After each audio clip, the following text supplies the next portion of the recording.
தமிழ் உறவுகளுக்கு அன்பு வணக்கம்.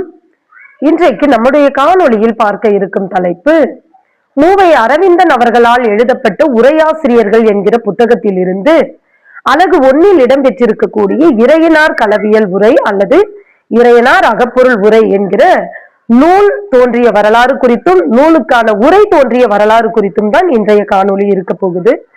இந்த காணொளியை பார்ப்பதற்கு முன்பாக நம்மளுடைய மொழியோடு பேசுபவள் என்கிற வலையொலி தளத்தை இதுவரை சப்ஸ்கிரைப் பண்ணாம இருந்தீங்கன்னா மறக்காம போயிட்டு சப்ஸ்கிரைப் பண்ணிக்கோங்க.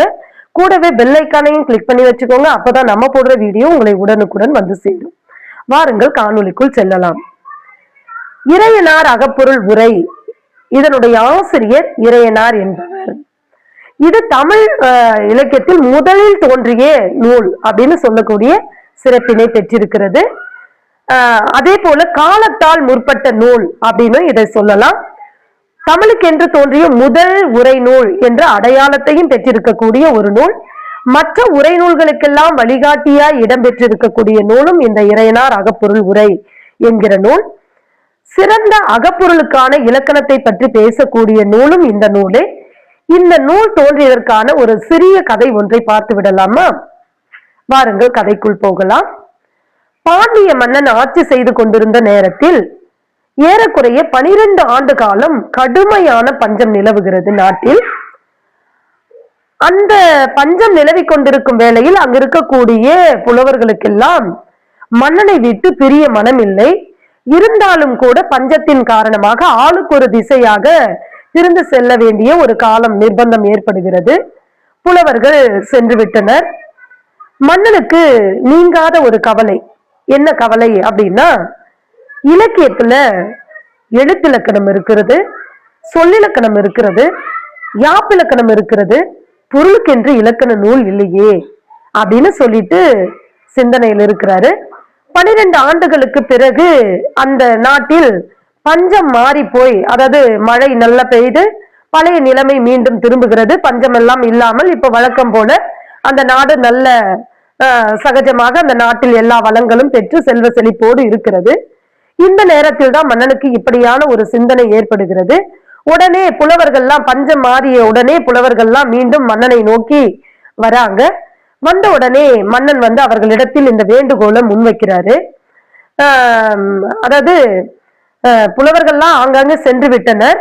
அங்க இருக்கக்கூடிய ஏவலாளிகளை பார்த்து, எழுத்துக்கு சொல்லுக்கு யாப்பு எல்லாமே இருக்கு, பொருள் இலக்கணம்ன்ற ஒண்ணு கிடையாது, பொருள் இல்லைன்னு சொன்னா நூல்கள் எல்லாம் அழிந்து படும், அதனால பொருள் இலக்கணம் எழுதக்கூடிய புலவர்களை எந்த திசையிலேனும் சென்று தேடி அவர்களை கொண்டு வாருங்கள் அப்படின்னு சொல்லிட்டு மன்னன் வந்து சொல்றாரு. உடனே ஏவலாளிகள் புறப்படுறாங்க. போயிட்டு ஆளுக்கு ஒரு திசையா சென்று புலவர்களை கூட்டி வராங்க. வந்தபோது பொருள் இலக்கணத்துக்கு எங்கேயுமே ஆள் கிடைக்கலன்ற பதில் தான் வருது.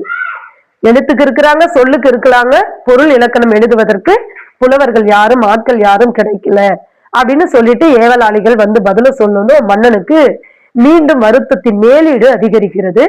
உடனே ரொம்ப வருத்தத்துல இருக்கும்போது இறைவனே, அதாவது மதுரையில் வீற்றிருக்கக்கூடிய ஆலவாய் சுந்தரர் என்று சொல்லக்கூடிய சோமசுந்தர கடவுளே 60 சூத்திரம் அடங்கிய அகப்பொருள் இலக்கணத்தை எழுதி கொடுத்தார் என்ற ஒரு வரலாறு இந்த நூல் தோன்றியதற்கு ஒரு வரலாறு சொல்லப்படுகிறது. இப்படியான சிறப்போடு இருக்கக்கூடிய 60 சூத்திரம் அடங்கிய ஒரு அகப்பொருள் இலக்கண நூல் தான் இந்த அகப்பொருள் அப்படின்னு இலக்கணம் என்று சொல்லக்கூடிய இறையனார் அகப்பொருள் என்ற நூல்.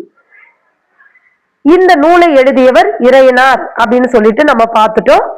இதுக்கு உரை எழுத இருக்கக்கூடிய ஒரு சிறப்பு உண்டு. இந்த உரைக்கு ஒரு சின்ன கதை இருக்கு. எப்படி உரை தோன்றியது? இப்போ மன்னனுக்கு வந்து நூல் கிடைச்சாச்சு, ரொம்ப சந்தோஷம். ஆனா இந்த நூல் அழியாம பாதுகாக்கணும் அப்படின்னு சொன்னா இந்த நூலுக்கு ஒரு சிறந்த உரை இருக்கணும். அப்போ உரை எழுதுறதுக்கு நமக்கு ஆட்கள் தேவை. உடனே மதுரையில் சங்கத்தில் வீற்றிருக்கக்கூடிய மதுரை தமிழ் சங்கத்தில் வீற்றிருக்கக்கூடிய புலவர்களை எல்லாம் கூப்பிடுறாரு. அற்புதமாக படைக்கப்பட்டிருக்கக்கூடிய, கடவுளால் படைக்கப்பட்டிருக்கக்கூடிய இந்த அகப்பொருள் இலக்கணத்துக்கு உரை ஒன்று எழுத வேண்டும் என்று அந்த சங்கத்தில் வீற்றிருக்கக்கூடிய புலவர்கள் முன்னாடி வேண்டுகோளை வைக்கிறாரு. புலவர்கள் எல்லாம் ஆளுக்கு ஒரு உரையாக எழுதுறாங்க.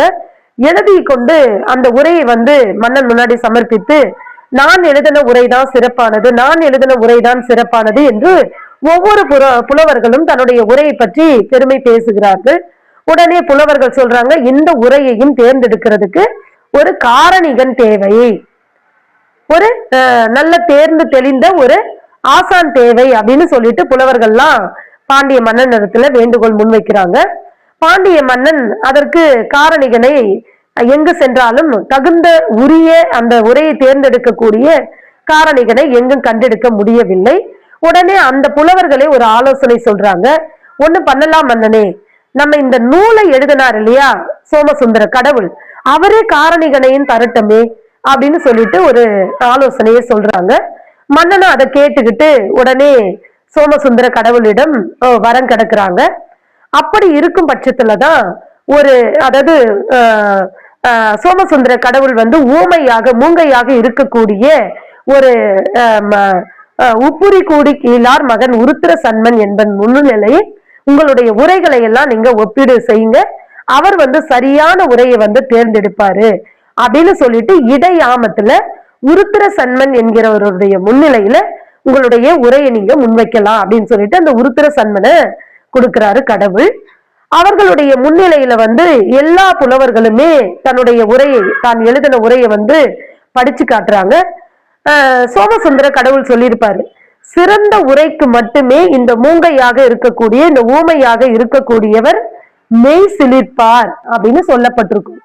அப்ப எல்லா புலவர்களுமே தங்களுடைய உரையை வாசிக்கிறாங்க. எல்லோருடைய உரைக்கும் அந்த மூங்கையாக இருக்கக்கூடிய ஊமை மகன் செவி சாய்க்கவில்லை, மெய் சிலிர்க்கவில்லை. ஆனால் மருதன் இளநாகனார் அவருடைய அதாவது மருதன் இளநாகனாருடைய உரை வாசிக்கின்ற போது சில இடங்கள்ல வாசிக்கின்ற இடத்துல எல்லாம் மெய் சிலிர்க்க மாட்டாரு, சில இடங்கள்ல மெய் சிலிர்ப்பாரு. இதுக்கு முன்னாடி வாசித்த உரைகளுக்கெல்லாம் எந்த விதமான மெய்ப்பாடுமே இருந்திருக்காது. மருதன் இளநாகனுக்கு மட்டும் சில இடங்கள்ல மட்டும் அந்த மெய் சிலிர்ப்பு ஏற்படும். ஆனால் நக்கீரர் இருக்கிறார் இல்லையா, அவருடைய உரையை வாசிக்கின்ற பொழுது பதத்துக்கு பதம், சொல்லுக்கு சொல் வாசிக்கின்ற போதெல்லாம் தன்னுடைய உடம்பில் இருந்து மெய்ப்பாடு தோன்றும், மெய் சிலிர்ப்பு ஏற்படும். உடனே இந்த உரைதான் சிறப்பான உரை அப்படின்னு சொல்லிட்டு நக்கீரருடைய உரையை இறையனார் அகப்பொருள் உரைக்கு சிறப்பானது ஒரு உரை என்று சொல்லப்பட்டிருக்கும். இப்படிதான் இந்த இறையனார் அகப்பொருள் உரைக்கு உரை தேர்வு செய்யப்பட்டது என்று நமக்கு இந்த நூல் உரை தோன்றிய வரலாறு குறிப்பிட்டிருக்கிறாங்க. அந்த அடிப்படையில பார்க்கும்போது நூலை எழுதினவர் இறையனார் என்றும், இறையனார் அதாவது சோமசுந்தர கடவுள் என்றும், நூலுக்கான உரை நக்கீரரால் எழுதப்பட்டது என்றும் ஒரு குறிப்பு நமக்கு சொல்லப்பட்டிருக்கிறது. எனவே அன்புக்குரிய தமிழ் உறவுகளே, இந்த இறையனார் அகப்பொருள் உரைக்கான சிறப்புகளை நம்ம பார்த்தோம். அடுத்ததாக பார்க்கும்போது இந்த இறையனார் அகப்பொருள் உரைக்கான உரையினுடைய இயல்புகள் குறித்து காண இருக்கின்றோம். களவு கற்பு என்று 2 பிரிவுகளை கொண்டிருக்கக்கூடிய இந்த இறையனார் அகப்பொருள் உரை நூலினுடைய அதாவது களவுல 33 நூற்பாக்களும், கற்புல 27 நூற்பாக்களுமாக மொத்தம் 60 நூற்பாக்களாக அடக்கப்பட்டிருக்கக்கூடிய ஒரு நூல் தான் இறையனார் அகப்பொருள் உரை. அப்படிப்பட்ட சிறப்போடு இருக்கக்கூடிய இந்த நூலினுடைய உரை சிறப்பு இயல்புகள் குறித்து நம்ம முதல்ல பார்த்திடலாம். அதாவது இந்த நூலினுடைய உரையாசிரியர் நக்கீரர் அப்படின்னு சொல்லிட்டு நம்ம பார்த்தோம் முன்னாடியே. அவருடைய உரைக்குதான் மெய் சிலிர்ப்பு ஏற்பட்டது அப்படிங்கிறத நம்ம முன்னரே குறிப்பிட்டோம். இவருடைய உரை தன்மை, உரை போக்கு எப்படியானதுன்னா மிகுந்த இலக்கிய சுவை மிக்கது. நக்கீரருடைய உரை மிகுந்த சுவை மிக்கது, இலக்கிய சுவை மிக்கது. அதே போல உவமை நலன் பாராட்டக்கூடிய ஒரு உரைப்போக்கு இவருடையது. தெளிவான போக்குடையது இவருடைய உரை. மேற்கோள்கள் ஆங்காங்கே இடம்பெற்றிருக்கும். அதே போல நக்கீரருடைய உரையை படிச்சாலே நம்ம ஒரு பீடு நடை போடக்கூடிய ஒரு பெருமிதத்தை தரக்கூடியது. மறுத்து பேசும் இயல்போடு இருக்கக்கூடியது இவருடைய உரை போக்கு. தடை விடயங்களுக்கெல்லாம் ஆராயும் ஒரு போக்குடையது இவருடைய உரை என்று நக்கீரருடைய உரை இயல்புகள் மிகவும் சிறப்பாக செம்மாண்டு நிற்கக்கூடியது. இந்த உரையை படிக்கக்கூடியதனால என்ன விளைவு அப்படின்னு பார்த்தோம்னா, ஒரு தென்றல் தவழக்கூடிய சோலைக்குள்ள புகுந்து எவ்வாறு நாம் இன்பத்தை பெறுவோமோ, அங்க இருக்கக்கூடிய மரம், செடி, கொடி, மலர்கள் எல்லாத்தையும் கண்டு நம்ம எவ்வாறு இன்ப கடலில் மூழ்கி திளைப்போமோ, அதே போலதான் இந்த இறையனார் களவியல் உரைக்கு எழுதப்பட்ட நக்கீரனுடைய உரையை வாசிக்கின்ற பொழுது அந்த இன்பத்தை நாம் பெற முடியும் அப்படின்னு பார்க்க முடியுது. அதே போல நெஞ்சத்தில் செந்தமிழ் தந்த இன்பத்தை நம்மால் பெற முடியும். நூலாசிரியரின் குரலை விட, அதாவது இறையனார் எழுதின அந்த குரலை விட உரையாசிரியர் பேசக்கூடிய குரலை நம்மால நன்கு உணர முடியும். நக்கீரர் பேசக்கூடிய குரலை நன்றாக உணர முடியும் இந்த உரையை படிச்சா அப்படின்னு சொல்லப்பட்டிருக்கிறது. அதே போல இந்த உரையை படிக்கும் போது ஏதோ நம்ம இலக்கணத்தை படிச்சு செய்யுள படிச்சு மறக்கிற மாதிரி இல்ல, உரையை படிச்சாலே நெஞ்சில ஆழமாக பதியக்கூடிய ஒரு இயல்போடு இவருடைய உரைப்போக்கு இருக்குது அப்படிங்கிறதையும் பார்க்க முடியுது. அதே போல இவருடைய உரை இயல்பு எப்படி இருக்குன்னா கான்வர்சேஷன் மெத்தனாலஜில இருக்கும், அதாவது உரையாடல் போக்கு தன்மையில இவருடைய உரை இருக்கும் அப்படின்னு சொல்லப்பட்டிருக்கிறது.